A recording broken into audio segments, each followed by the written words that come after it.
वो दलाली नहीं करता, वो गोलियां नहीं खाता, वो आपकी मोहब्बत में हिंदुस्तान के कोने कोने में जा रहा है और वो आपको ये पुकार पुकार कर कह रहा है कि छोड़िए गुलामी, छोड़िए दरी बिछाना, छोड़िए दूसरे सामने गिड़गिड़ाना, आइए अपनी पार्टी में और अपनी कयादत को मजबूत कीजिए, अपनी आवाज को मजबूत कीजिए और दूसरों को बता दीजिए, सब इकट्ठे होकर इत्तेहाद पैदा कर कि अब हमसे गुलामी नहीं होगी, अब हम नहीं गिड़गिड़ाएंगे, अब बात होगी हक की, अब बात होगी इंसाफ की, अब बात होगी हिस्सेदारी की, अब हर एक चीज का हिसाब लिया जाएगा।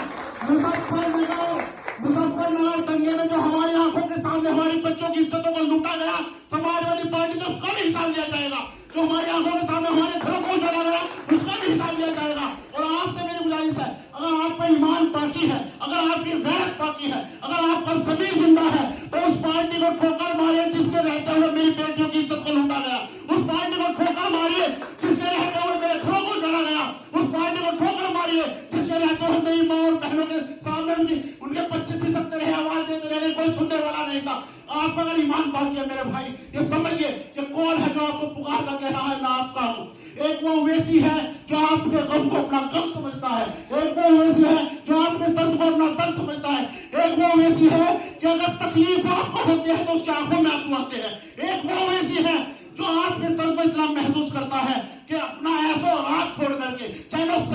सुकून छोड़ करके हिंदुस्तान के कोने कोने में जाकर आपकी बात कर रहा है, हिंदुस्तान के कोने कोने में जाकर आपकी बात कर रहा है, अपनी जान को हथेली पे रखकर वो आपकी बात कर रहा है। समझ जाओ है वक्त संभलने का यारो, समझ जाओ है वक्त संभलने का यारो, जुल्मों सितम से निकलने का यारो, लगा दो ये नारा, ना हटने वाले हम, रहे हक के लिए हम मरने वाले हम। कब तक हमारी खामोशी रहेगी, बचा लो हमें नस्लें कब तक कहेंगी, मायूसी में तुमको हिम्मत दिलाने आ रहा है, वैसी तुमको जगाने आ रहा है, वैसी तुमको जगाने आ रहा है। वो एक क्या लगता है बीटिंग लोग भी गया हुए ये सच बात नहीं है। मेरा एक शेर है सर, लोग भी गया हुए ये सच बात नहीं है, सच ये है जालिमों के वही साथ नहीं है, और खरीद ले हुए इसी को कहता हूँ कसम से दुनिया में किसी की भी औकात नहीं है,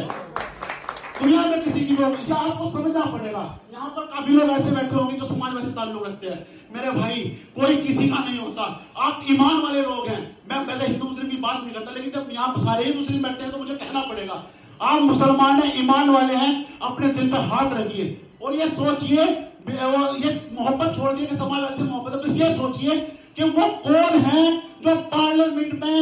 जालिम के और मजलूम के बीच में चट्टान की तरह खड़ा है। सर मैं सबको ये बात कहता हूँ कि ओवैसी साहब वो शख्सियत है, इतने लोग हैं पार्लियामेंट में, लेकिन ओवैसी साहब वो शख्सियत है कि जब अमित शाह, नरेंद्र मोदी साहब कोई कानून बनाते ना आपके लिए, तो उनके जहन में कानून बनाते ये बात आती है कि यार कोई टांग अड़ाना वाला, वो एक दीवाना है, वो टांग अड़ाएगा जरूर, वो एक पागल है, वो टांग अड़ाएगा। तो ओवैसी साहब वो इंसान है कि हुकूमत को सोचने में मजबूर करता है कि कोई बोले ना बोले, एक दीवाना है जो टांग जरूर लाएगा, और उसमें हिम्मत इतनी है कि तुम्हारे मुंह पर खड़ा होकर बिल भी फाड़ सकता है। वो असदुद्दीन ओवैसी है। एक शेर के साथ अपनी बात खत्म करना चाहूंगा, मतलब वक्त तो कम है, शेर तुमने बहुत सुना।